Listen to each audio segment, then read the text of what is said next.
Okay, good evening, everybody. Welcome to a special planning commission meeting tonight. I'd like to welcome our new commissioner, Mr. Jose Vasquez, who was appointed by the city council last night. And we can move on to roll call, please. Chair Garcia. Here. Vice Chair Zavala. Here. Commissioner Gallardo. Here. Commissioner Arquidez. Here. Commissioner Vasquez. Here. Okay, if we can please all rise for the Pledge of Allegiance. Mr. Vasquez, would you like to read it?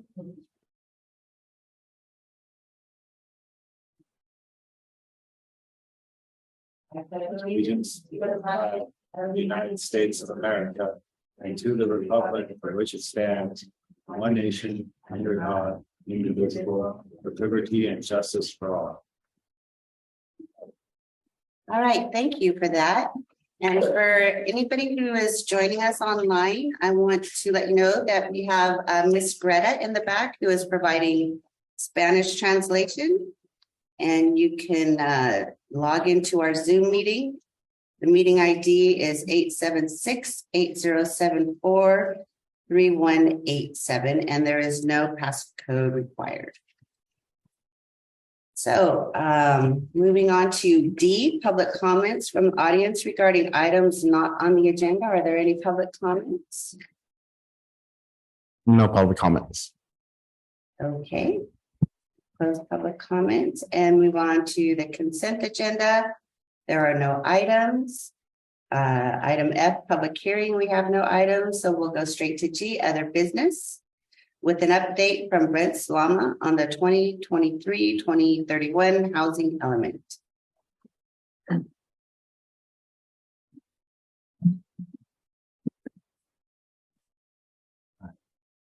Thank you, Chair, members of the Planning Commission. Great to be with you tonight. Brent Slama, contract planner with the city of Greenfield, to do the 6th cycle housing element update.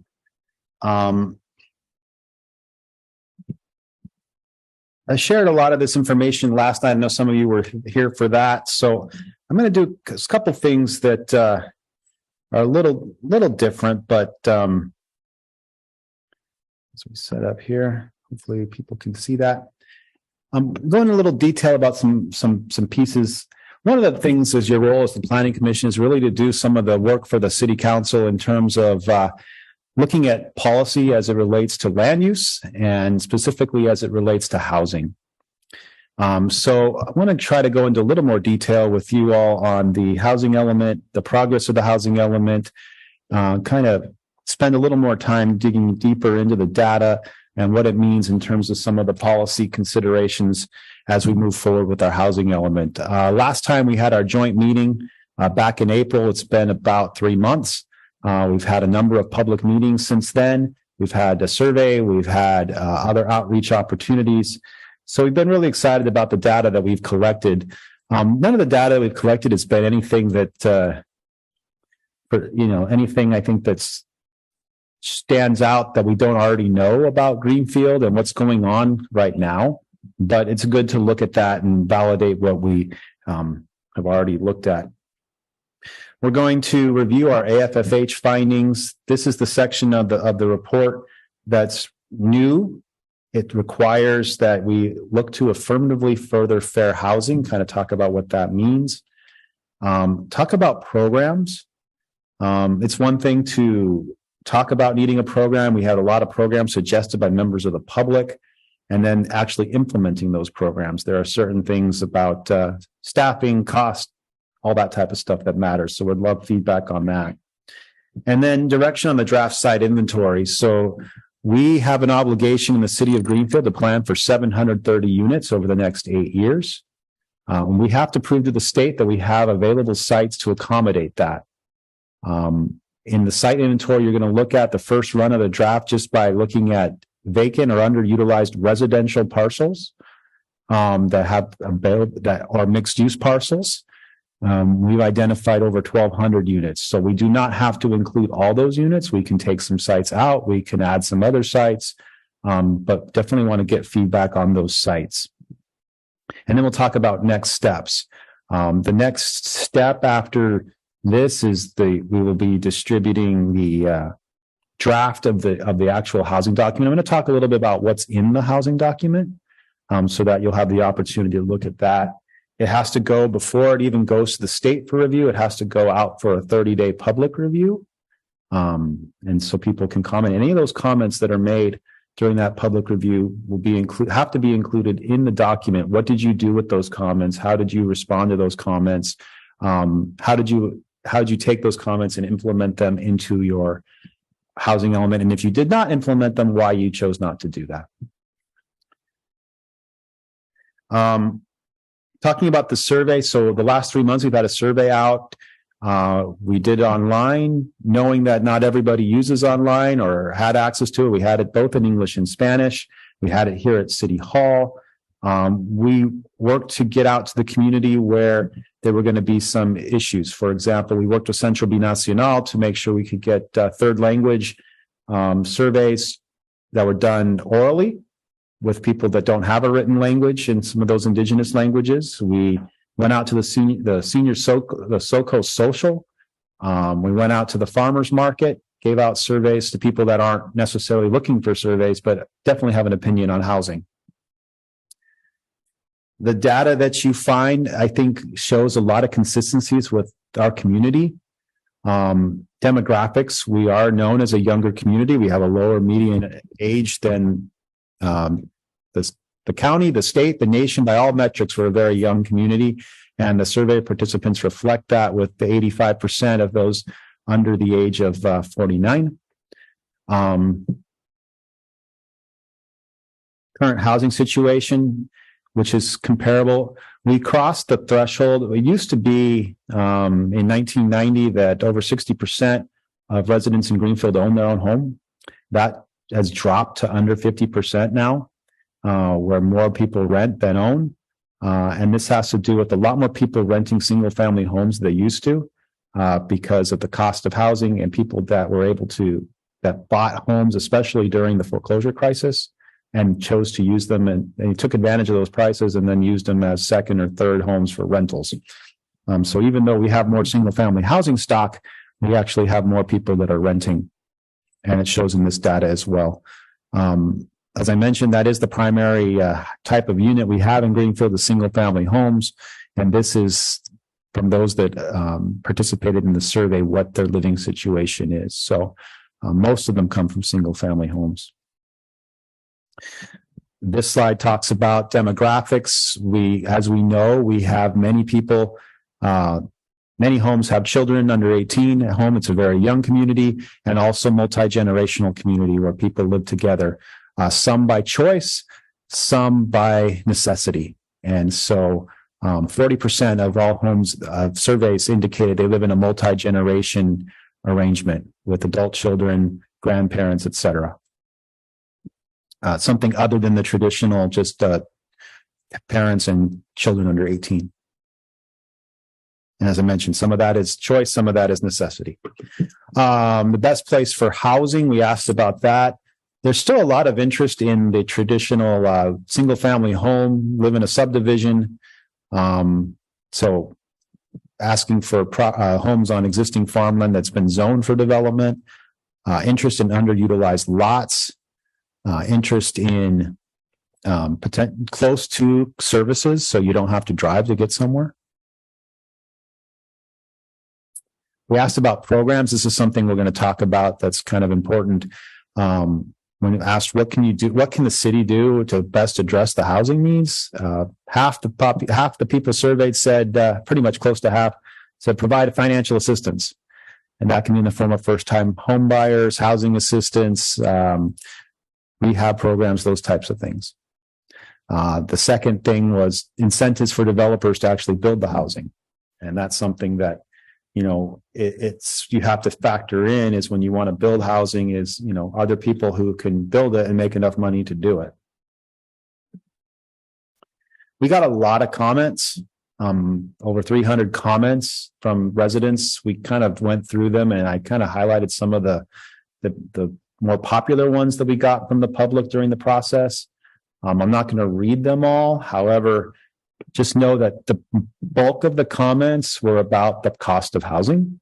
I don't think that's a surprise to any of you here, with what's going on right now with the cost of housing.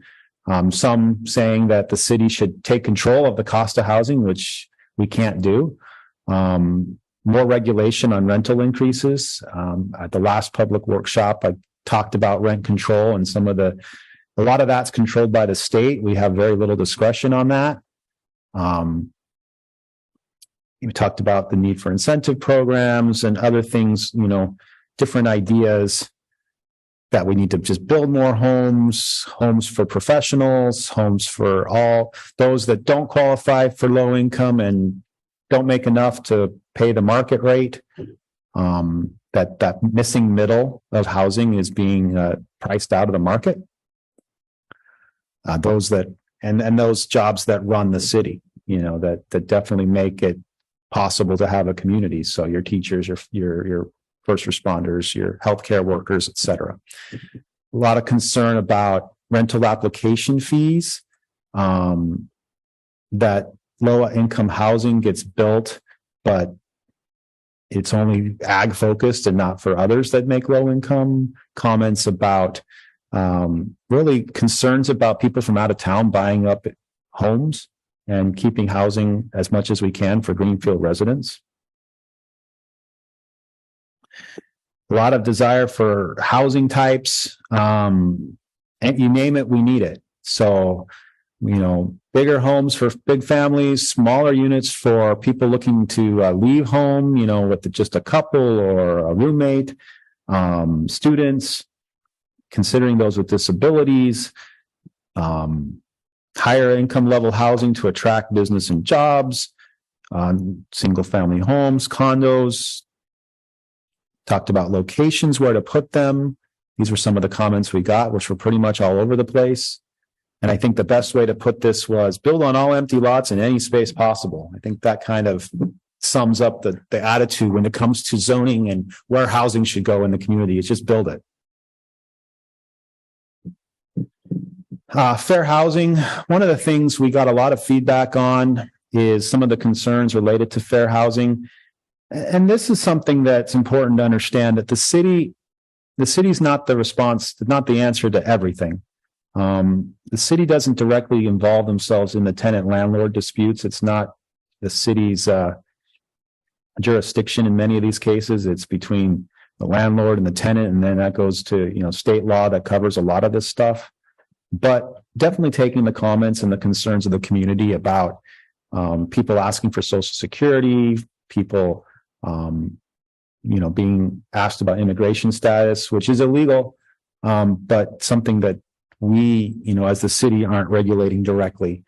Concern about the construction of H2A housing a lot of times was mentioned. Why are they building for foreign workers and not for agricultural workers here that are already in the community?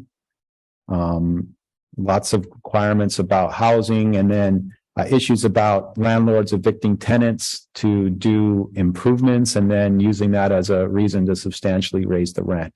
State law covers all these things as far as your rights and the legality behind those things. And so at some time it's that balance between providing proper information from the cities and then also referring people to agencies that are directly involved in this. The city, as you know, does not directly build housing and does not directly get involved in, being the rental, those in charge of rentals here. But certainly, we got the comments, a lot of them, in regards to these things. So certainly something to take into account. We have a duty to affirmatively further fair housing. What does that mean? That means that we need to make sure that every decision we make about housing doesn't make things worse, that provides more opportunities to residents, and that is done in a manner that is equitable and is available to all people of all income levels, races, colors, you name it.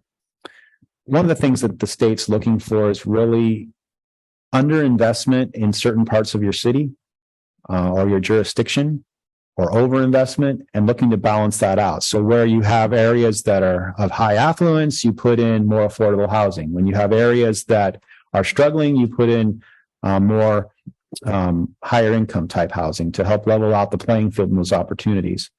When you look at Greenfield, there is no poor part of town, no rich part of town. It's all pretty equivalent when you look at it from a census tract data standpoint. The demographics you can see up here, all our census tracts are over 90% Hispanic or Latino. The poverty numbers are somewhat the same across our three census tracts. The statistics are pretty similar. So what does that mean? It means for the purposes of AFFH, we've come up with the finding that all sites are considered equal. There's no site that's considered better than another site in terms of providing housing as far as it affects the city of Greenfield. There are areas of town that do have higher incomes than others, but when you look at the graph, those red colors are because they're below the average in the county. So no matter where you are, it's all considered relative. Now, the area that's deep red, that's in the heart of the city, older housing units, smaller housing units, has more poverty than the outside of the city where you have your new 4 or 5 bedroom homes. But compared to the region, they're all pretty much the same, with a small variety. We look at opportunity scores. This is what shows that us as across the board, it's the same. And this is what we mean by this. Economics, pretty much everyone in the city has the same access from a transportation standpoint to jobs. If you want to go outside the city, you either have to take the once an hour MST bus that takes a while to get to, or you pretty much need a vehicle to go outside of town. There are only so many jobs in the city. We know most people commute outside the city for employment. Economic domain, very low on the end of the scale, and that's access to shops, retail, all those things. And you know that we frequently have to travel to access many services. Education scores, pretty much doesn't matter where you build the housing. They're going to go to the same high school. They're going to go to the same middle school. There is some fluctuation in the elementary schools that's reflected in the chart, but for the most part, everyone has an equal opportunity, whether you build housing on the west side of the freeway or the east side of the freeway, because they're going to go to the same schools. Environmental, a lot of this has to do with whether it be the cannabis facilities or other agricultural facilities, pesticides, things like that contribute negatively to our environment. You see this in industrial areas as well, that use chemicals, things like that. How many trees you have, access to clean water, those types of issues as well. And we're kind of right in the middle of that score. So what the analysis wants us to do is look at not just from the city standpoint, from a regional standpoint. None of these are surprises. You have 3 distinct areas in the county. You have the Monterey Peninsula, you have Salinas, and then you have the Salinas Valley, or you have the South County. And I split the Salinas Valley up because Salinas has, as you can see by this graph, more opportunities than South County does because it has more access to jobs and retail, even though the demographics are somewhat similar. Just higher incidences of that. And the state wants to look at this, and they want to make sure that when fair housing is addressed, that more opportunities are given to low opportunity areas. And when I say that, meaning when they distributed the housing units, they distributed more units to places of higher opportunity. So we got 730. For example, the city of Monterey got 3,654. Now you say, how do they do that? Well, that's not our issue. That's the city of Monterey's issue. That's a lot of upzoning, a lot of finding any vacant lot you have, development in Fort Ord, whatever it is, but a lot of upzoning, which is a lot of uncomfortable decisions for them to make. Whether they have water or not, they have to zone for these things. We were only assigned 730 units and a higher percentage of above moderate units. So 65% of our units are above moderate, where only 35% of the units in those blue areas are for above moderate. And more of that, they have to provide low and very low income units. So they're trying to level out the playing field so that, for example, hospitality workers who are driving 50 miles one way to get to work have access to affordable housing closer to where they work instead of placing it over here.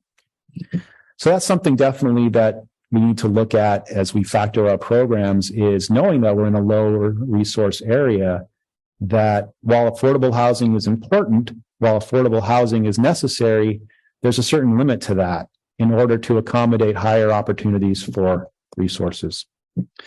This shows demographics. I don't think it's a surprise. I think you're all familiar with that. This shows high quality transit.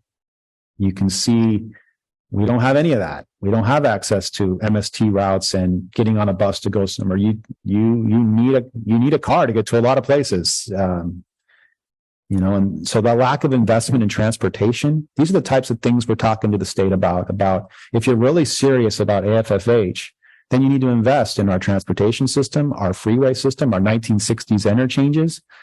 You want more housing, you need to invest in these systems. We can't afford to build interchanges. That's well beyond our capacity. But where is Caltrans making those investment decisions? Other places. Talked about the environment. Like I said, a lot of this has to do with agricultural uses and pesticides. This shows areas of affluence. So once again, the Highway 68 corridor, Monterey, Pacific Grove, these are areas where the county, for example, is being asked to put more affordable housing, quite frankly, and put more of the above moderate housing away from those areas. And this is a definite change in state policy that's been coming over the last number of years. And this is the first time, this 6 cycle element, where we have to show this on a map and we have to show this in our policies. We didn't used to have to do any of this stuff before. One thing that's consistent, though, regardless of where you are in the county, is people are paying too much for housing. That's doesn't matter what side of the county you're on. Everyone's paying too much for housing on average, and we're not immune from that either. Overcrowding is an issue that's very specific to Greenfield more than others. We've always known we've had an overcrowding issue. You can see that we're the highest, other than this area in Big Sur, which probably is more of an anomaly more than anything. But we show in Greenfield the highest tract of incidents. And when they say overcrowded, that's more than one person per room per unit. So if you have 4 rooms and you have 6 people in it, that's considered overcrowded.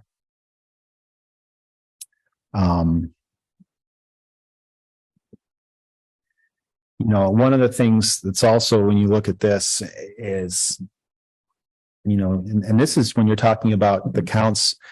I think one of the issues that was brought up yesterday at the city council meeting is the undercount. When you talk about the census and those that don't get counted, this is just the numbers that are counted, because this is census data we're talking about right here. These things you already know, but Greenfield residents are experiencing significant overcrowding above regional averages. Greenfield residents are experiencing significant overpayment. Greenfield renters are at a higher risk of displacement. Greenfield lacks opportunities compared to higher resource areas in the areas of transportation, the environment, jobs, education, healthcare, retail, entertainment, etc. And supply is not keeping up with demand across California. So when it comes to Greenfield, like we said, all housing, whether built on one side of the freeway or the other side of the freeway, we consider it part of being fair housing, because we need more units. But we need all different kinds of units. It's not just one type of house that's going to solve this issue. It's multiple types of units. We have to consider also those income levels. That's one of the things that AMBAG is the Association of Monterey Bay Area Governments, who represents the Tri-County area. When they make these distributions and talk about putting more affordable housing in the peninsula and more above moderate housing in South County, that's something that we have to look at, and something that they want to see us making progress on. Programs. This is where we get to the part where we really want to hear some feedback from the commission and from the public, because it's one thing to say, oh, well, we need a program because the public or people are asking for a program. The next part of it is the implementation piece, because that's easier said than done. It requires investment. It requires staffing. It requires, these programs, and where's the money going to come from to do these things? some of the things that have been discussed. Just one is just generally advocating for construction of housing in all income areas, all income levels in all areas of the city. Rental registry list is something that we talked about in order to have a better idea of who's renting out there and to better able to manage these types of issues. But that is certainly something that takes staffing, it takes time, it takes something to build. Inspection upon sale ordinances to help understand your housing stock a little better. Cities do this where in order to sell the property, the inspector comes out and just like they do a building report when you purchase your house to get a little more due diligence. Dedicating staff to address housing issues. I know that was a desire of a lot of the public. That creates a commitment, whether financial or of time. We used to have a housing department, but that was when we used to get dedicated housing money from the state that we could only spend it on housing. We used to have, that was through the old Greenfield Redevelopment Agency. And we used to have a staff of 3 that were dedicated to economic development and housing projects. We don't have that anymore. And so where does that money come from?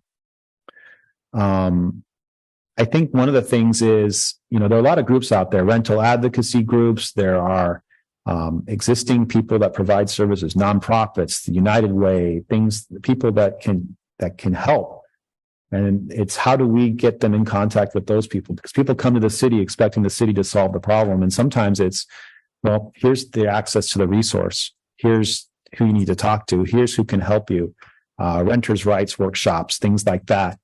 It doesn't always fall on city staff to do all those programs, but you still need to find a way to get them access to those programs. A survey of the condition of the housing stock. This is something that to understand what's going on when you're talking about additions, illegal additions, converted garages, units falling apart, is taking the time to invest in doing something. That's a big project.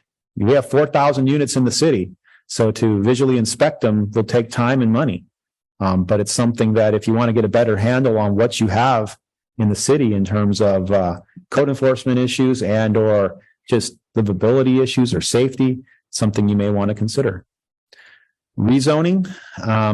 We're not proposing any specific rezoning. However, rezoning is something that we have to look at as well, as far as when the opportunity presents itself. The state wants to see action. Now, I think that they're really going to push in the communities of higher affluence, as they call it, or higher resources. But they definitely want to see that you're making a concerted effort to build housing, because as we know, there are many cities that don't do housing. This city does housing. This city met all its RHNA targets. This city has been exemplary in providing housing for its residents well above the amount that HCD expects us to. So I don't see any issues with us doing that, but they want to see that commitment. And I know that the city of Greenfield has provided that commitment and will continue to provide the commitment just in the projects that you've already approved that are going to come up here in the next cycle. So speaking about units, some of us had the opportunity to go on a field trip to look at sites. This is the number that you want to keep in mind is 730. 730 new housing units need to be built, need to be zoned for. Remember, the city doesn't build housing. But we need to make sure we have room for 730 units and demonstrate to the state that they're viable sites to produce housing. This is the breakdown of very low, low, moderate, and above moderate. We have projects in the pipeline that will take care of all those units just by receiving building permits. We started with an inventory right now of what you're going to see is over 1,200 units. We only need 730. So we can look at either removing or changing sites or things like that. Those are definitely comments we want. The criteria we basically used was that either the lots were vacant or they were large lots with high development potential, as in a 5 or 10 acre lot with one house on it, the farmhouse that was built before it came to the city when it was in the county. It doesn't include every approved site. So if some projects get built that aren't on the sites, we get credit for those. We can reduce our sites even more. We don't need to annex anything new to get this, so that's a good thing. We don't need to upzone anything unless that's something that you want to look at.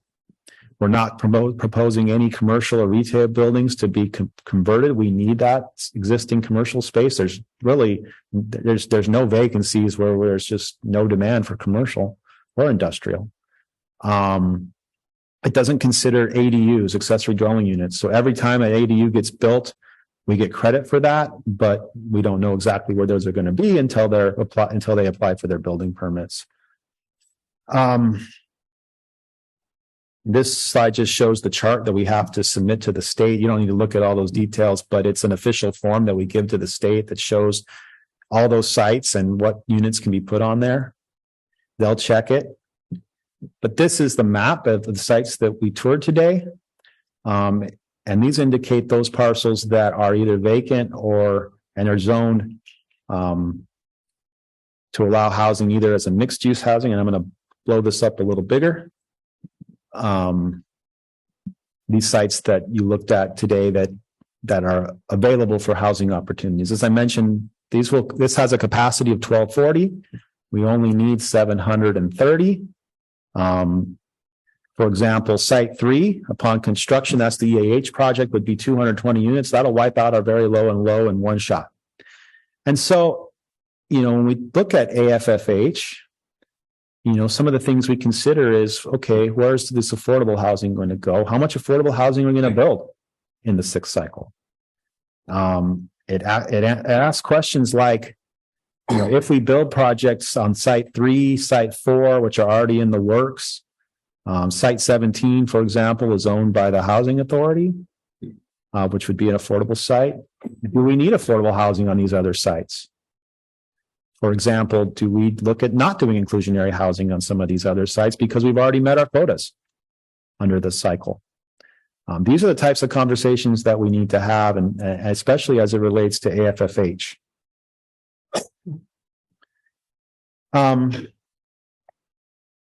So the housing element itself. So we're working on the admin draft of the housing element, hoping to deliver it to the staff next week. The housing element goes over a number of items. The first thing is an introduction. The next thing is it shows chapter 2 is all the public participation we've done. We have to have a whole chapter dedicated to all the public participation efforts that we did, showing to the state that we took it seriously, that we met with as many economic groups as possible. We made an effort to get out among the entire community. After we do that, chapter 3 is a review of the last housing element. So it looks at what we did with our prior programs, what worked, what didn't work. There were some things we did really well. As we mentioned, we built a ton of units. Some things that we weren't able to do. Chapter 4 of the document reviews the goals and the policies that are going to be put in place. There's a lot of those. Some of them are pretty straightforward, have to do with how your building department addresses applications, accommodations for ADA or the Americans with Disabilities Act. A lot of programs that are already built in by state law that are put in there, but things to look at. Chapter 5 of the document has to do with what is called a housing needs assessment.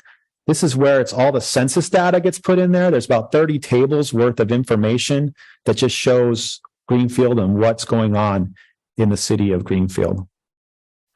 The next chapter is AFFH. It has all that analysis that goes with the with AFFH.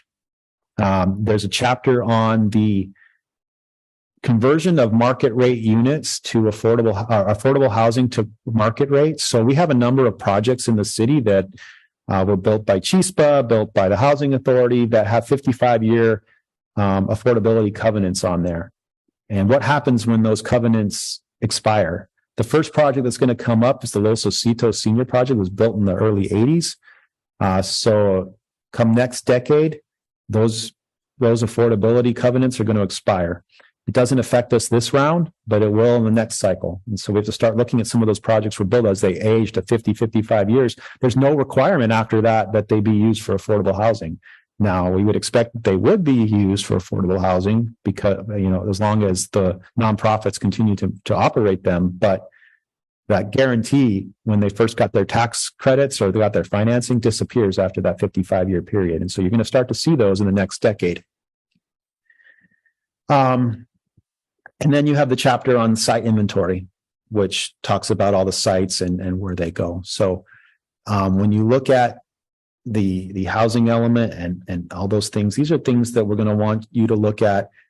What happens is before we come back and adopt this document, it has to do a couple of things. One, it goes to staff, then it has to go to the public. If you'd like to review that document separately, we can certainly look at that, but it goes to the public for a period of 30 days. And as I mentioned, all those comments that they get, and we have to incorporate that. After we do that, we can send it to the state. The state gets 90 days to look at it, and the state will come back with their comments. Our hope is that after the first review of comments, that we'll have enough information to get the document completed. That would be in the month of November. And then our goal is to get to you and the city council by December 15th for formal adoption. And then after you adopt it, then the state hopefully will certify it as long as we follow directions after that review. That doesn't always happen. In some cities, they come back 2 times, 3 times, 4 times. And those are more the cities that are reluctant to do housing or are like landlocked housing. Like, for example, the city of Pacific Grove has a requirement of 1,300 units. They have no vacant lots to put 1,300 units. How are they going to do that? A lot of upzoning. That's going to upset a lot of neighbors.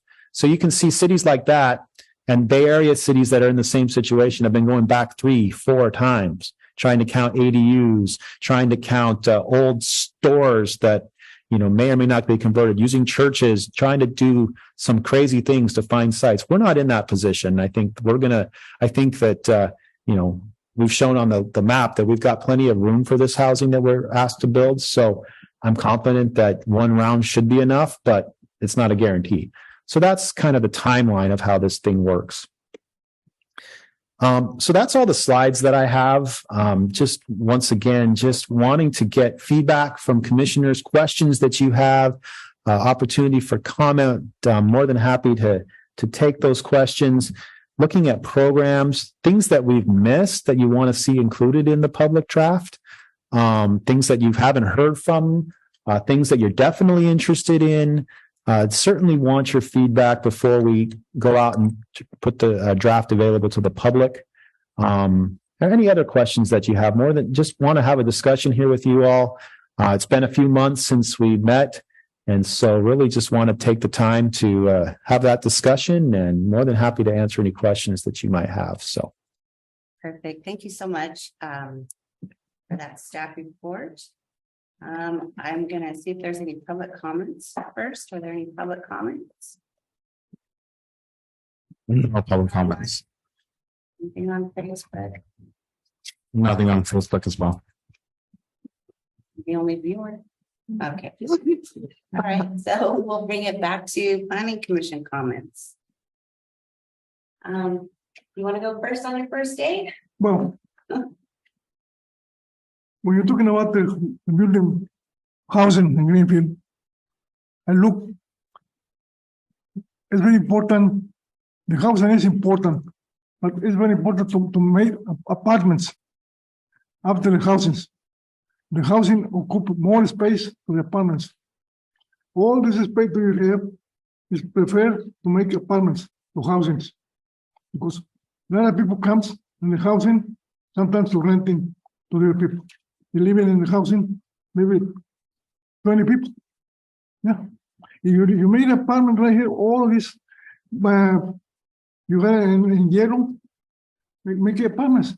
Because in San Jose, in Santa Clara, coming to make more apartments, to make no more houses. That's what I think. But Greenfield is growing. Second, I need more, special, what I say, the main street in Greenfield. You never never going to see when the people coming to work to San Jose to Salinas in the one in April on those streets, when they come to Salinas, how the people comes to stop to come into Greenfield.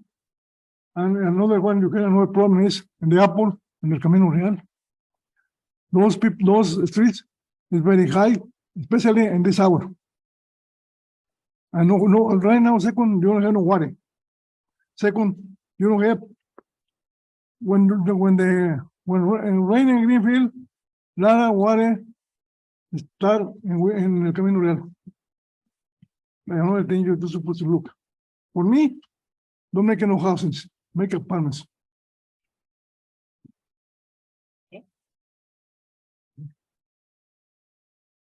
Okay, so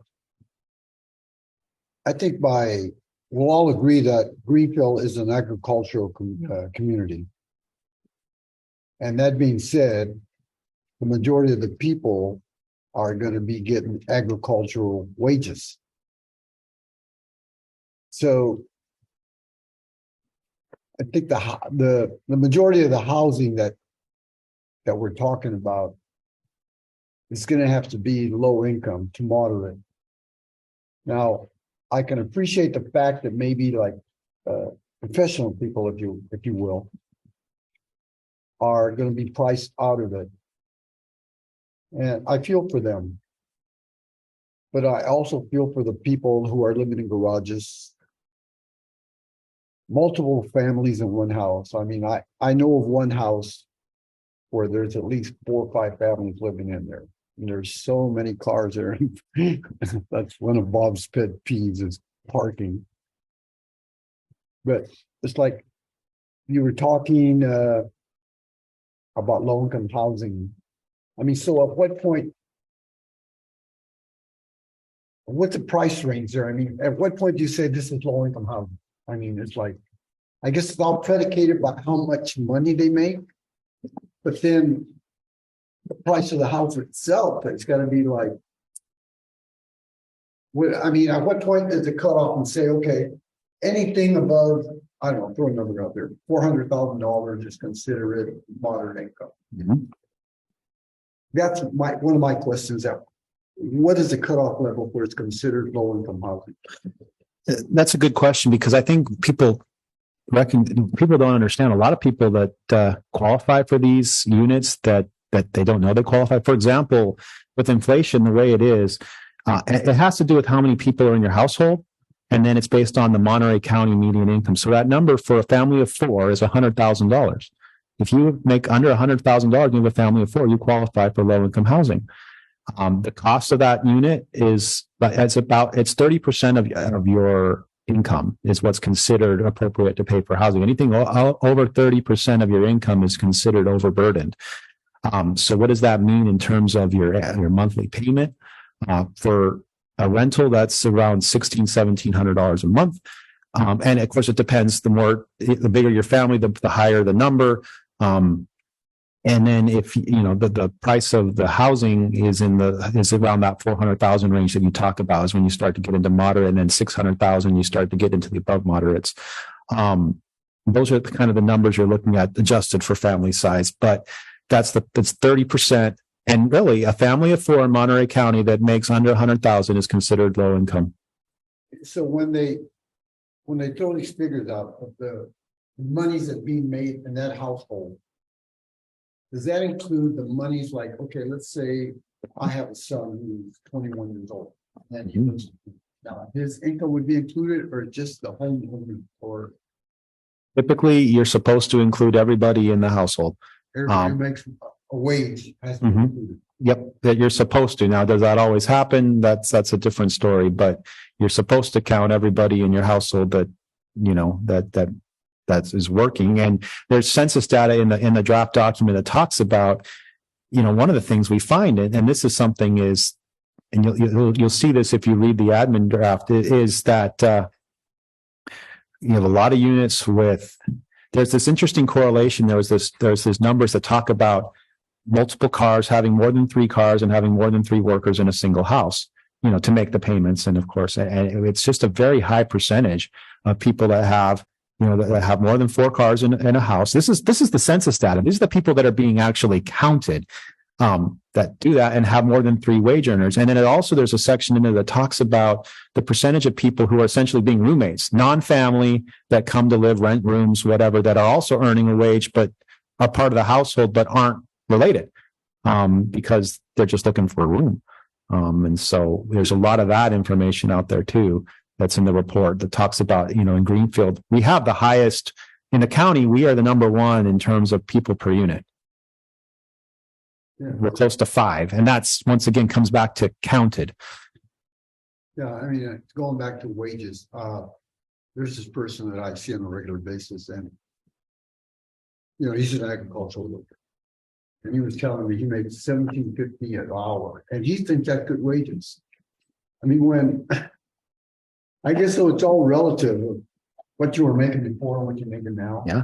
Because I mean, like when I left my job and that's been 20 years ago at least, I was making close to $30 an hour. And I thought that was pretty good wages back then.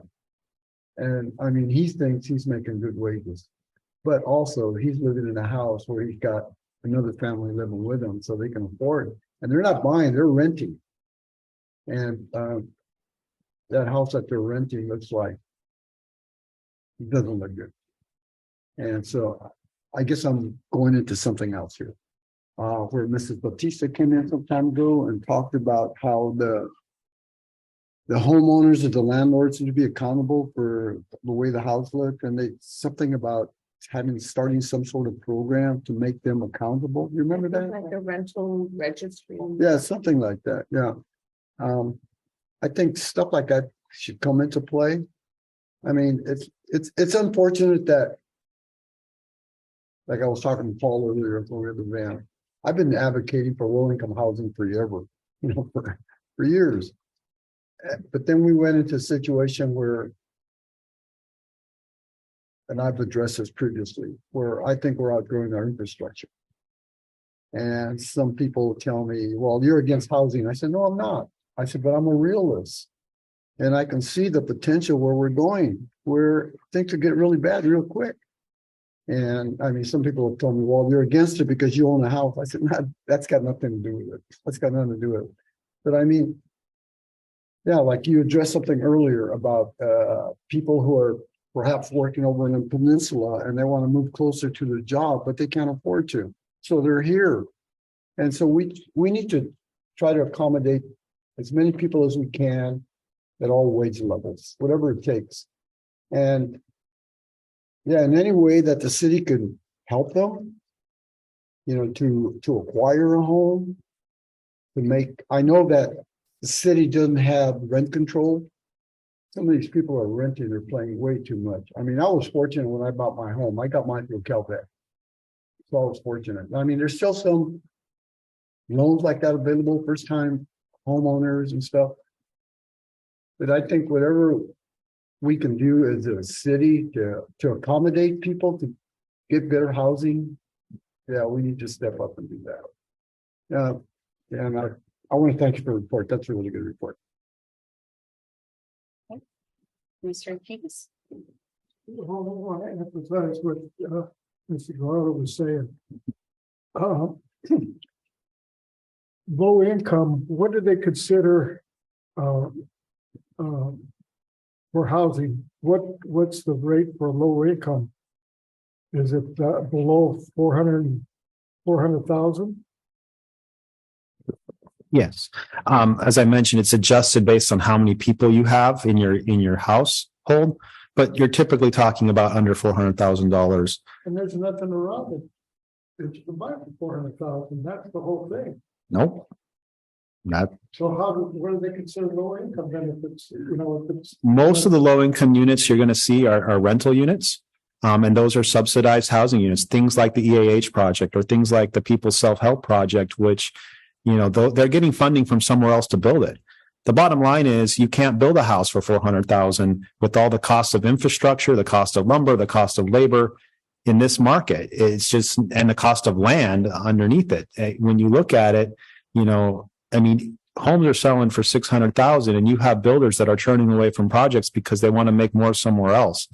And those are real issues. And so trying to get someone to buy a $400,000 house, you can't build it for that. And, and the only ones that are doing it, the nonprofits, everyone else is in it to make some money. If you can't make money doing the product, you're not going to build it. And so that's the issue that we find ourselves in where, yes, there's a discrepancy between minimum wage, for example. I think Commissioner Gallard said very well about, someone making $15, $17 an hour, that's $30,000 a year. If they're working full time, what you can afford is essentially $900 a month. You can't get a shed for $900 a month.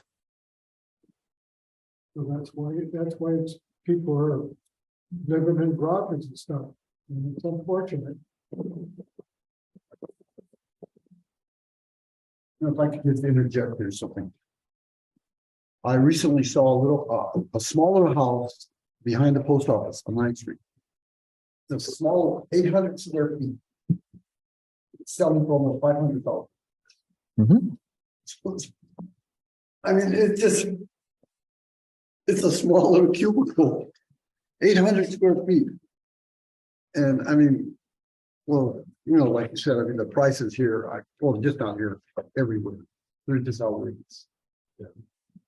Sorry about bringing you. So, thank you for that, Brent. That was really good. I also agree with Commissioner Gallardo. I mean, everything's expensive right now, and even affordable. I mean, low income, I see it every day. But even affordable housing, people can't afford. And you're looking at a 3-bedroom apartment with the rent of like $1,600, and they think it's expensive. And I mean, it is, and then I can see why the, overcrowded homes and stuff. But I also want to go back to the rental registry list. I think if we have kind of like a number of how many people own and are renting their homes, I would like to know that. So that would be a great idea. I know that Mrs. Bautista also mentioned it in a previous meeting.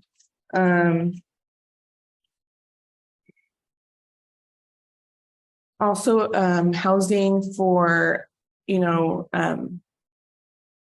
professionals, teachers, people that work at the prison. People have come up to me and people that even work at the prison have to work overtime to be able to pay a $2,000 rent for a 2-bedroom apartment. And so I get it. I get it.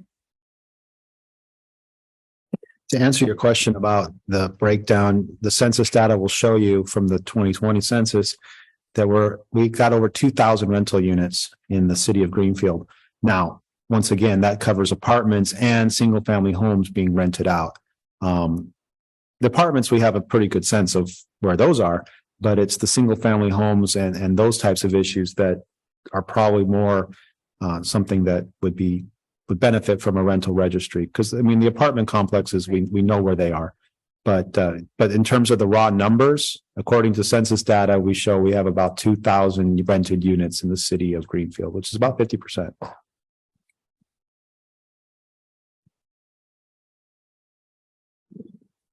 I have some questions and comments on specific slides. The slide that show the poverty levels for our 3 tracks at 11.9, 10.7, 14.1. Do you know how our numbers compare with other cities? Are we much lower? Are we about right in the middle? Or is this an issue? I don't have that here with me, but it is in the report. It's high. It's high. Sorry about that. It is high compared to the rest of the county. Compared to, for example, our numbers are lower than areas in the Central Valley. When you're talking about some of the really poor areas out by Avenal and Dos Palos and places over there. And I think part of that is because we do have a percentage of people that, are at poverty level. It's also balanced out. When you look at your median income, it's balanced out by those that have professional jobs that bought a 5-bedroom house that work at the prison or work in Monterey or work in Silicon Valley, that you don't see that in the Central Valley. But compared to the county, we're very high. And it was on that same slide. You don't have to find it. I wrote it down. But as far as the economic domain scores for those same three tracks at 0.07, 0.02, 0.4, those high, low, That's the Eight. bottom as you can get. low, very low. It's out of a scale of 0 to 1, And meaning access to stores, access to grocery stores, access to not just, grocery, but fresh fruits, vegetables, your basic consumer goods. We all know this, getting to jobs, the availability of jobs. So many people commute. We know that. I mean, that's a reality. That's a fact of life. When you look at the job numbers of the communities to the north of us compared to us, that's how you get some of these scores down at the bottom. And you add in all those other factors, access to transportation, access to healthcare, just private practice doctors, specialists. You either have to wait for them to come once a week, or you have to go to them and you're traveling 50 miles to get to a specialist.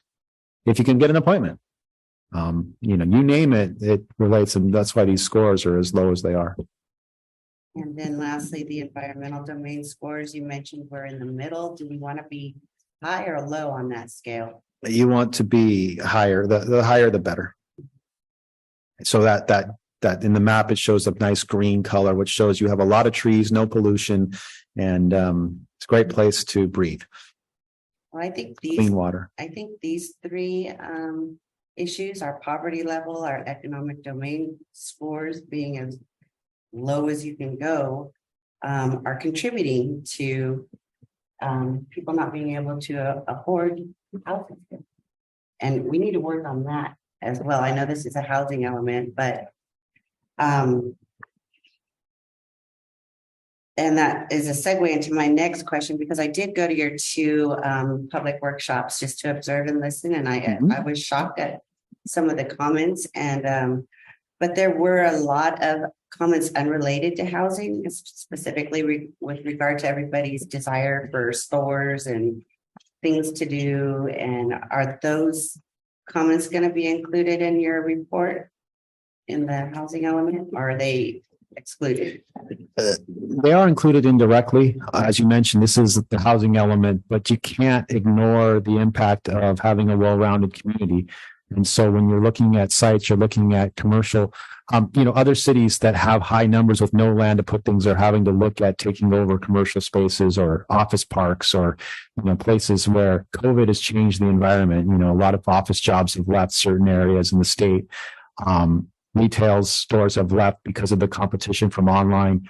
That's not applicable here.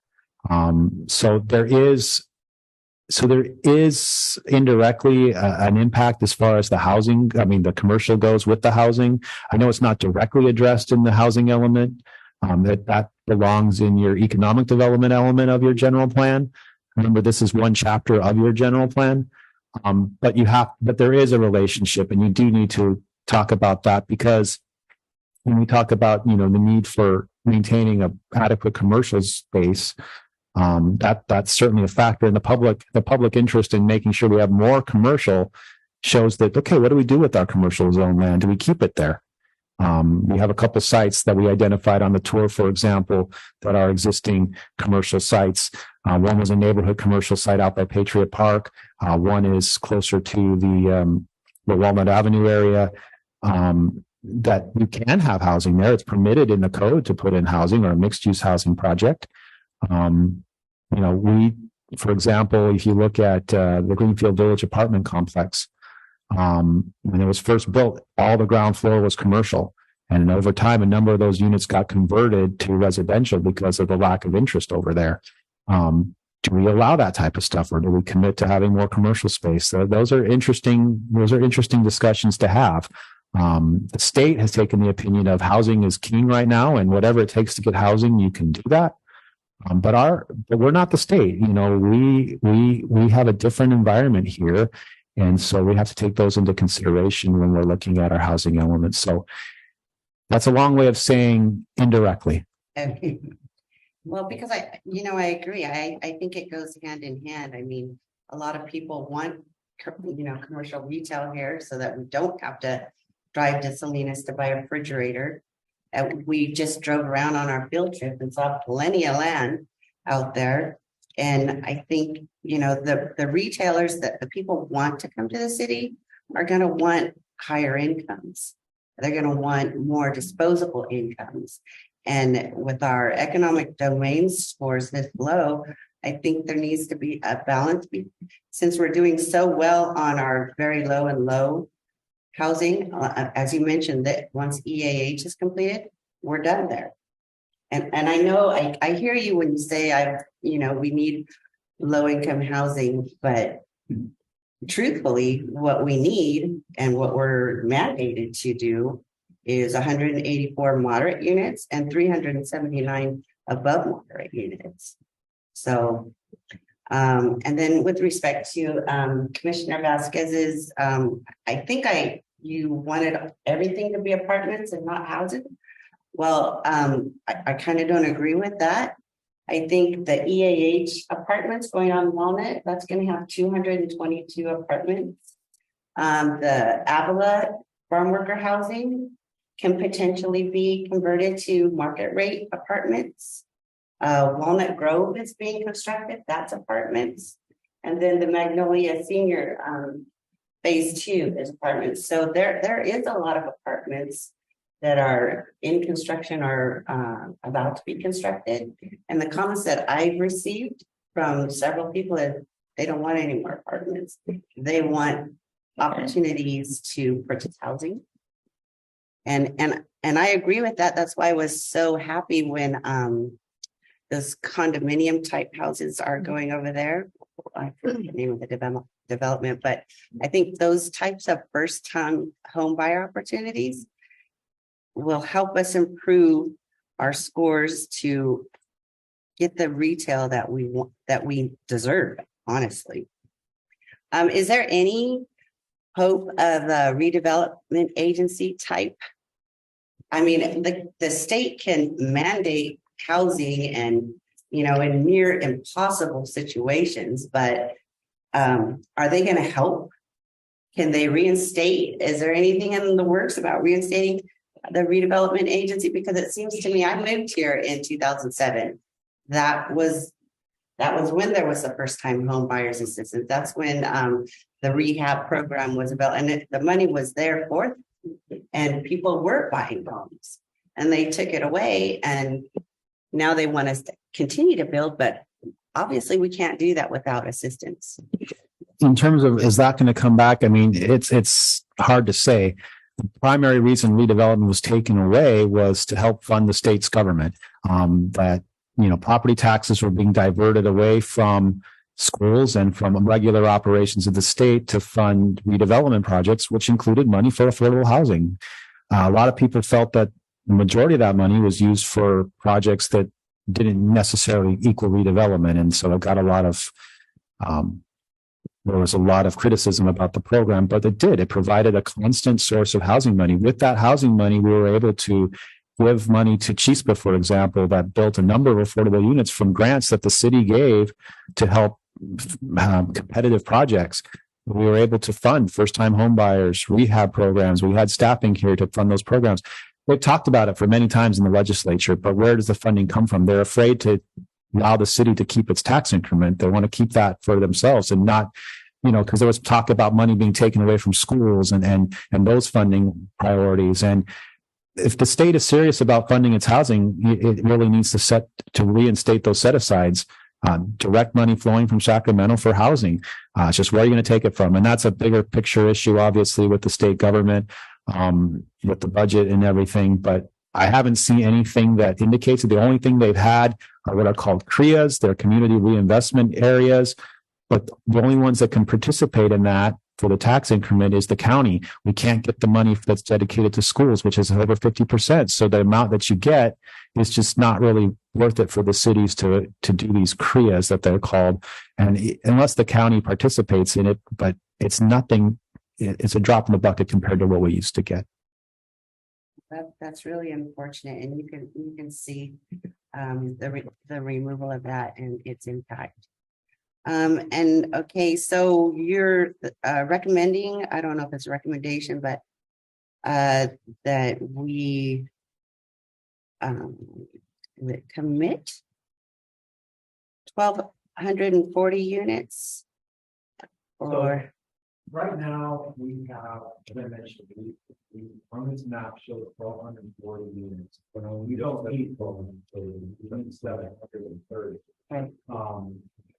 And as I mentioned, some of these sites that we drove by, we know that there are few projects that aren't on these numbers. They're smaller projects, they're the townhome project, 16 units, the apartment project next to the high school, with 3 units. The 47 units that have been sitting in various state of permitting with underground over Liberty, which are not part of it, because they have to use construction on it. But if they build them, they can get credit in the site of 47 units they're gonna have to build. Any ADU, we don't know exactly what they're gonna show on the map, but we know that we're gonna get 28 ADUs or so based on the path every year, based on the current trend. So that's 160 units over a year period. So we don't need all these sites. These sites are pretty much, considered the available sites. Like I said, having to do the rezone, try to convert churches into housing, even annex to property. I don't need it. These sites. We don't think. Well, we still have to get them passed by the state. I mentioned some of them where we have existing projects. You need to say, here's the pending project. It's 200 units. Approve it for 200 units. Those are easy. The ones that don't have a project on that, we have to say, well, we assume, for example, a similar size parcel or similar zoning just got approved for 36. We can go 36 units on this one. We need the state to buy off on any site that we work with. And so it's okay if they buy off on extra sites, we can pull them out. But if there are sites that you want to see or sites that you don't want to see, we love that feedback as well, because we have more than. well, I would like to take everyone's temperature on removing some sites. I feel uncomfortable offering 510 units over what we're required to do, because this is an 8-year cycle. So in 8 years, we're going to have to do this again. So, exposing all of our stock at once kind of makes me nervous. And specifically, I'd like to know what everybody thinks about that site that we saw next to the community park at 3rd and Apple. You mentioned that could be 222 residential. And with the commercial construction we have going on over there, I would like to see if we could remove those numbers and preserve that as a further commercial site. Because again, with respect to the Walnut specific plan, the Avila housing took up the allocated housing. I know we're not really going there, but it is a fact. So what do you guys think about that? Yeah, And that would reduce the, 1240 by 222? Or is that too? No, I agree. You're talking about the property that's on the backside of Starbucks. Yeah, Okay. because I feel like we have some momentum going over there. And I think that, it would encourage other commercial developments to come over there and maybe give us a restaurant. Okay, so let me see if I understand this correctly. You're getting our opinion as to keep that. Whether we want to actually build homes there or just keep it commercial. Is that correct? Actually, I'm asking to remove whatever Brent is going to state about, remove that as a site for future For future, housing. Because if you think about it, across from the park is where the self-help is going. right, So I just worry about the congestion. And then like that 4th Street site, something may potentially go there. So that's what I'm thinking. Can I say something? Of course, I guess it's very important to the teachers have something house. it's very important to what? The teachers have a house. Yeah. In that place. Yeah. It's our place. Yeah, I think there is room for, if the hotel goes there, that's a whole nother ball game. But with the units that the farm worker housing took up, Yeah. as far as if my recollection of the Walnut specific plan, it would leave room for 40 houses. I think I hear sometimes that place is supposed to be in a park. In a park. The park, No, he's supposed to plan to building in a park. oh, I hear. I don't know. That hotel that you make a reference to, Yes, that's supposed to be, for lack of a better word, on the west side of Starbucks, Yeah. closer to the freeway, right?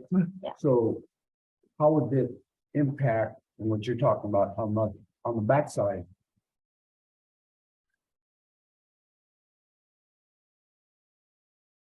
I'm not sure how much of that the hotel of that site would Take take up. that up. Mhm. Remember they came a long time ago. Okay, that was a long time ago. Yeah, and I And I don't, mean, we've had two different proposals from there, because then the different, what was it, owners came in and they actually two different developments. yeah. Yeah, so But you mentioned the square footage of the Walnut specific plan. There's lots of room. Yeah, definitely. And What are and your thoughts on it? no, I think that's something that, there was always this idea for residential in between, because the studies at the time that the plan was done showed that there was just too much land out there. The 60 acres with the whole specific plan, there wasn't enough land for commercial. And the idea was to have that buffer between the single family homes on Apple and have a multifamily component in those sites 6, 7, and 8 that you're looking at. There was never a plan ever when I was here to put residential on the north side of Walnut, but that is what it is. So now that that's been done, you could say that capacity has been moved over there, and you save the remaining spaces for retail. We have enough room to accommodate that. It doesn't prohibit housing from coming there in the future. And if housing got built there in the next 8 years, it would get counted. It's just that we don't have to, we have enough flexibility to remove 500 units from this site inventory or put them somewhere else and so this is just, and the reason it's put there is because the zoning code allows for it. That you may have to do, because of on the residential, you may have to do some environmental analysis, on that area when you take the whole plan into account, but some environmental analysis should have been done when they moved sites, but I digress. It's called farm labor housing. There, you live. Mhm. That's just that's not good. Right, but it is, but it still counts as units because it's a housing unit that could be occupied here. Understand that, but I mean, but again, I mean, it's just seasonal for the most part. Correct. Like maybe half a year. No, maybe not. I understand. Number of months. But it still counts towards. Correct. Yeah, and that's an issue too. It's like we have this overcrowding crisis. And half of the year we have vacant facilities. It's kind of like, it's madness. Oh, that's the same in that other one, that one that's on, Elm. Yeah. The one where How it's many, just how seasonal. many units are there on the one on Elm? 7, how many? 70 something. 7. That's quite a bit. Yes. Old Greenfield Inn, Pueblo Inn, Green Inn. Oh, they're actually, excuse me, but aren't they adding on to that farm labor camp that's across from Yeah, the villa. the Villa? Yeah. Yeah. I think it's 4 buildings. After that. Yeah. So Yep. I have, are you done yet? Done that? I do have one. Are we going to address ADUs at all in the housing element? In what way? Certainly, I mean, ADUs are part of the policy. We are pretty restricted on what we can do with ADUs in terms of the state, has come in and said, if they're under 750, you can't charge impact fees. You have to allow them. You have to find these ways. In what other ways are you talking about addressing them? My understanding is constructing ADUs has to, if we have an existing ADU policy, that they have to comply with that. Does that override the new state mandate saying build whatever you want, however you want? So any ADU ordinance that you put in has to be approved by HCD. Any old ordinance that was adopted before that timeline, the new state laws apply. The only thing that talks about in the state laws are certain exemptions for certain health, safety, welfare issues that come up. And those, quite frankly, are gonna have to, if you deny an ADU for somebody in the city and you use one of those exemptions, you're gonna have to survive a court challenge on that. Because the state law is pretty clear. But for example, if you don't have access to water, you can't get a water meter out, at a unit, which is not here in Greenfield, but something that's coming up soon is sewer capacity. Those types of issues, those types of things can be factored in, but typically the world of ADUs, the state has stepped in and told us what we can and can't do. And we're subject to that. What about our requirements for setbacks? That you can't build a structure or it has to be 10 feet away from your fence. So they've shrunk those to 4 feet, and you have to provide a way for them to be able to do what they need to do, according to the state code. And buildings get built on zero setbacks all the time. You just have to have very strong firewalls, and so there are ways to accommodate those, but you cannot have more restrictive setbacks or square footage requirements. You can have more permissive, but you can't have more restrictive than the state code, because what will happen is under the law, when a homeowner comes in, they can take advantage of the state code. And that's what the rules are, not what your local code is. The state rules override that. The only ways there's certain findings that you have to make that affect directly the health, safety, and welfare, and this has to do with lack of capacity, lack of ingress, egress, things like that. I just don't think the answer to our housing issue can't be high density ADUs. I mean, it's just crowding and compacting everything. People need freedom to breathe. In my previous position, we dealt with this frequently and I think I told this story a few months ago about all the garage conversions that are going on that are legal under the state code now. They remove the parking, they put in the people into a garage legally. They don't reduce the rent for the tenant that was already there. They basically say, deal with it. Share the trash can, share the utilities, share the whatever. Meanwhile, the landlord is 100 miles away in their nice place somewhere else and don't deal with the impacts of these things.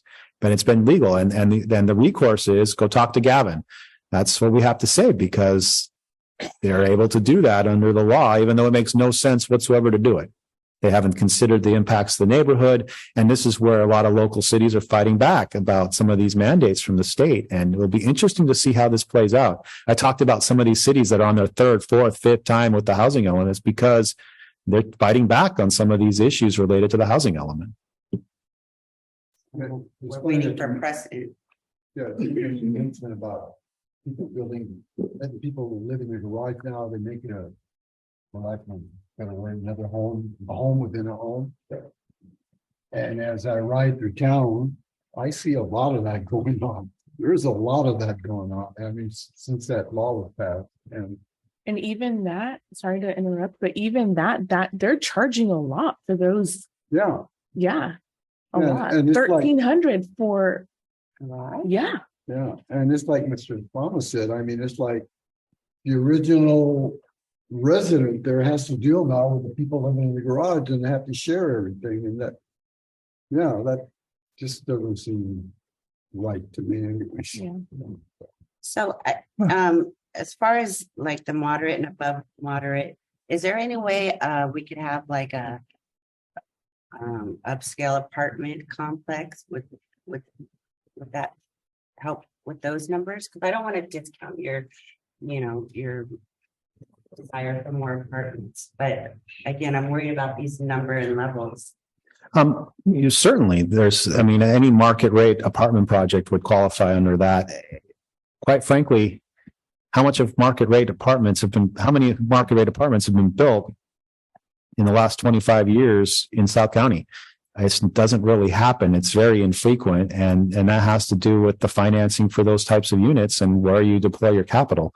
Very few of these projects have been built. The only one that comes to mind that I know of is the Greenfield Village was built, and that developer ended up going bankrupt.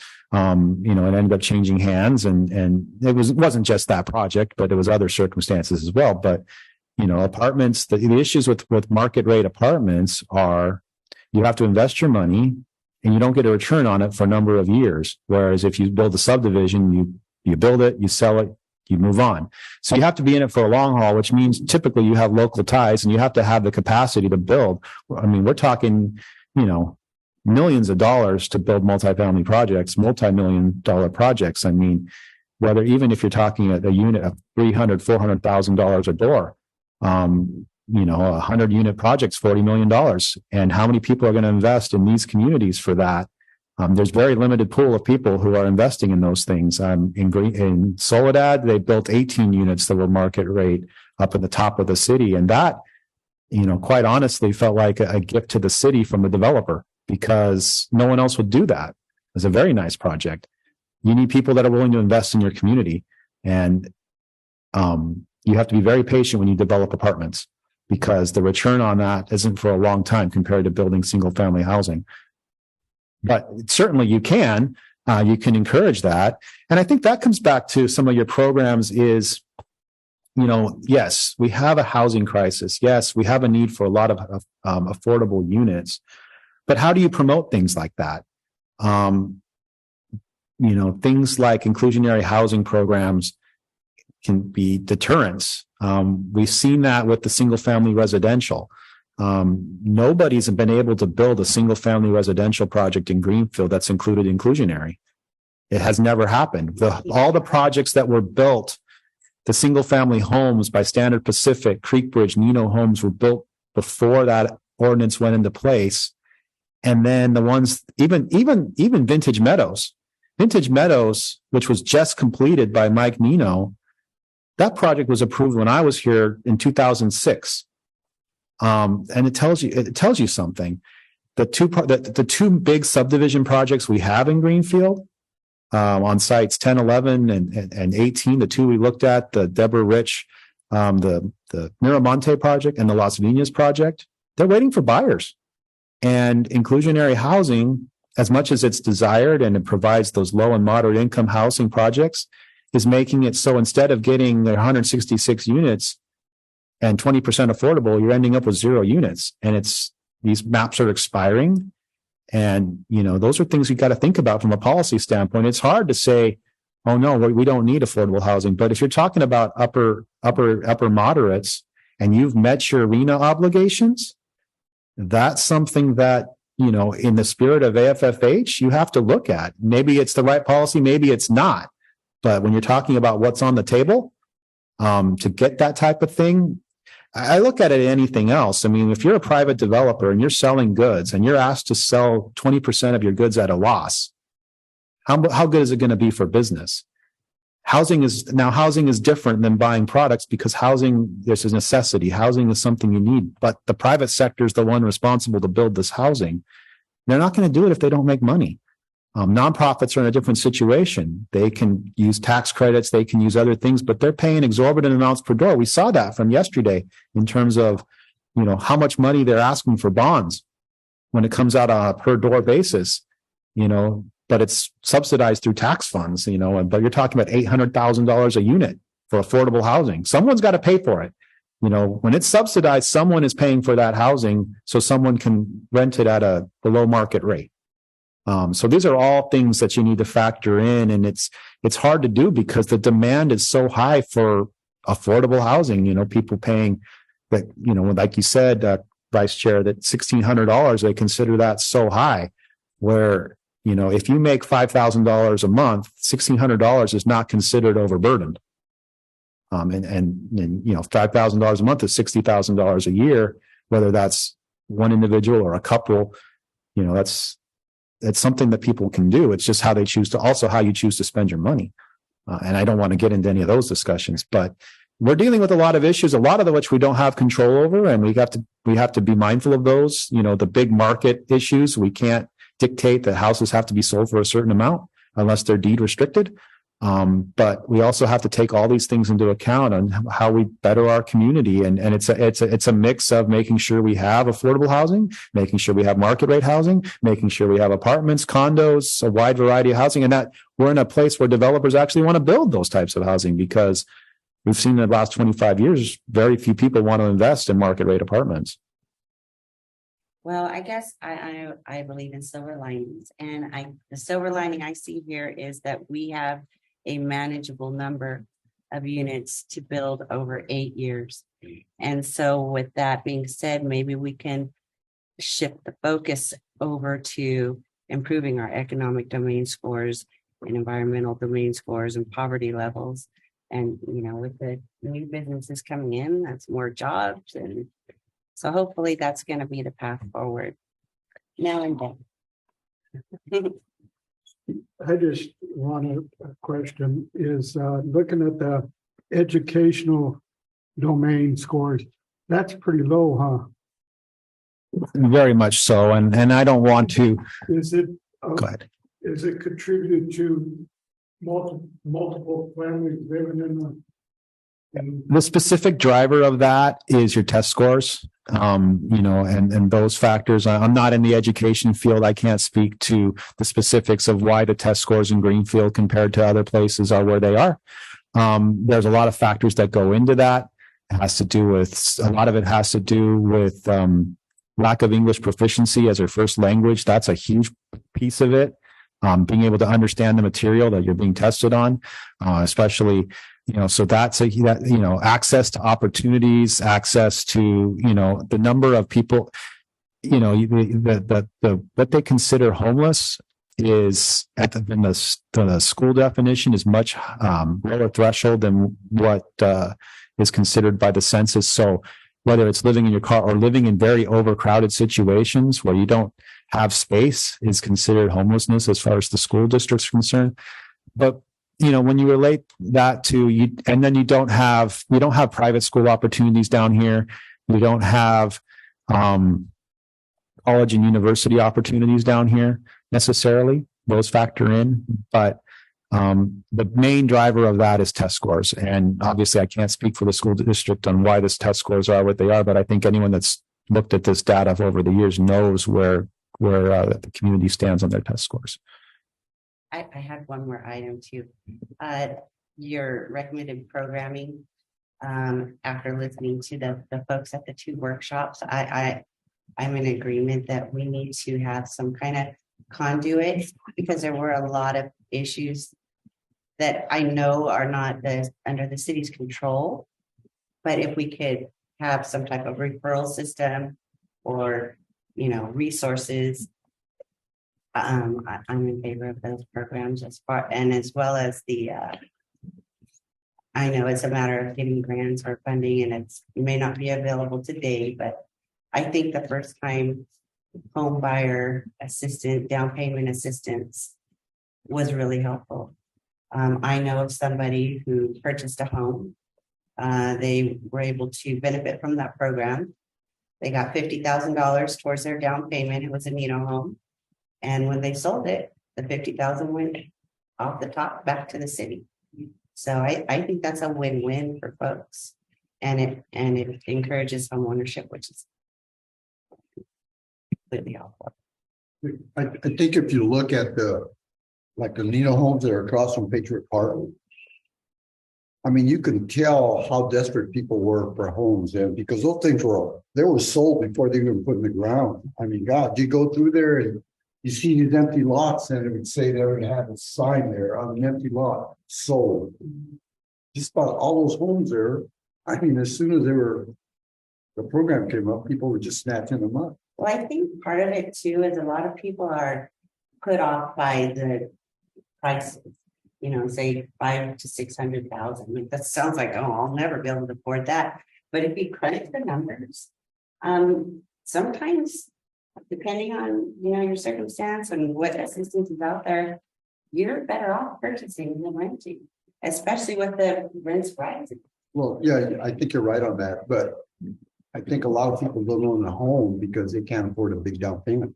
And I mean, there's like, I can only speak for myself, but I mean, that's like I said, I'm being redundant here. I was able to get a Calvet loan. And I think when I bought my house, granted it was years and years ago, I only came up with $1,200. But I think that's a primary reason a lot of people don't own homes.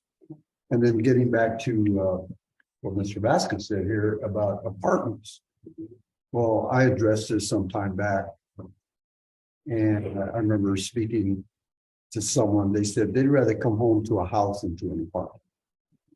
And I think, yeah, but then how do they get a home if they're working out in vineyards and making $17 an hour? Well, And that's where it all comes in. We have to do a community whatever we can to help the people. I mean, they're not in dire need, but whatever assistance we can render as a community. I mean, pointing to programs are available. And it's as simple as that. and I think, this isn't, but I mean, there should be options. There could be 100% financing. They can extend loan terms from 30 to 40 years to bring that payment down. I mean, Yeah, Yeah. I'm a complete agreement with you on that. Yeah, whatever it takes. so any other comments? Any other comments from staff? Guys? All right. So we're closing out the update and now it's comments from planning commission and staff. There's none, so.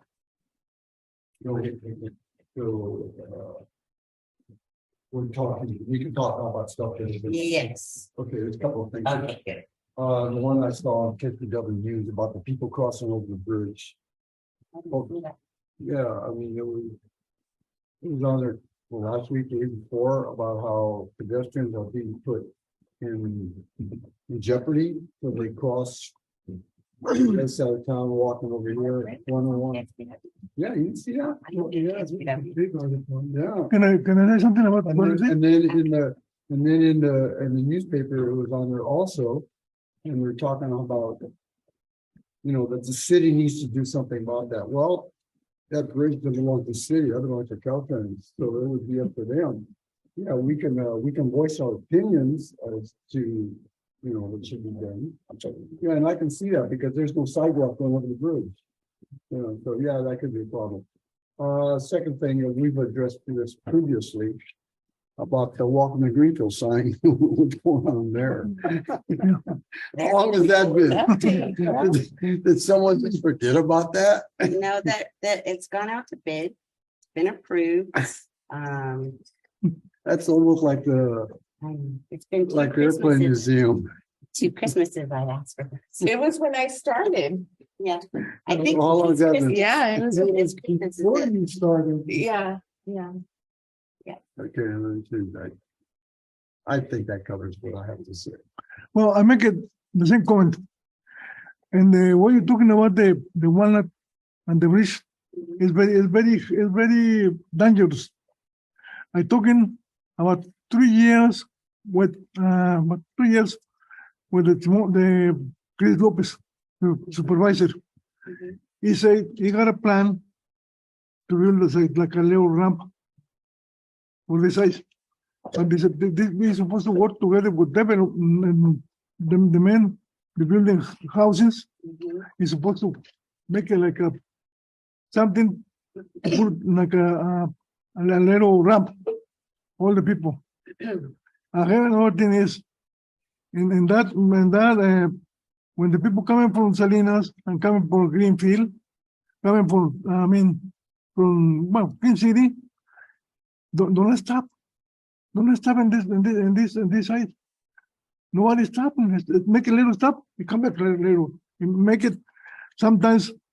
Then the speed from 35 to 45 miles per hour, and this little place is very dangerous place. Weren't you on the traffic safety committee? Were you on? Yeah, the last time, Isn't that? but nobody doing anything. Yeah, 'cause I think that's their, You know what it is?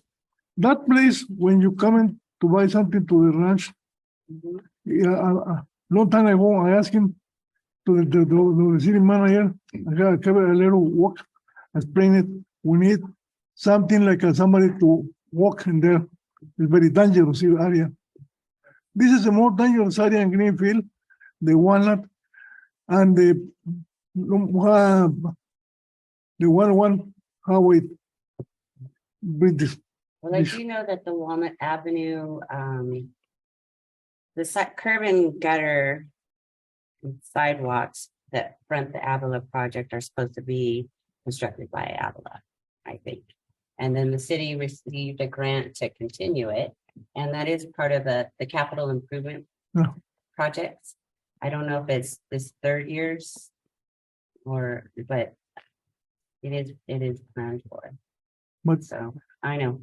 But we need the police coming to check, especially right here in this area. Okay. Thank you. All right. Any other comments? No. Okay, with that, we'll adjourn 7:36. Thank you. Thank you, everyone. Thank you for that, Grant. That was really good. Thank you. Thanks for the field trip. Yeah. Yeah, That was what it's, it seems I like. know.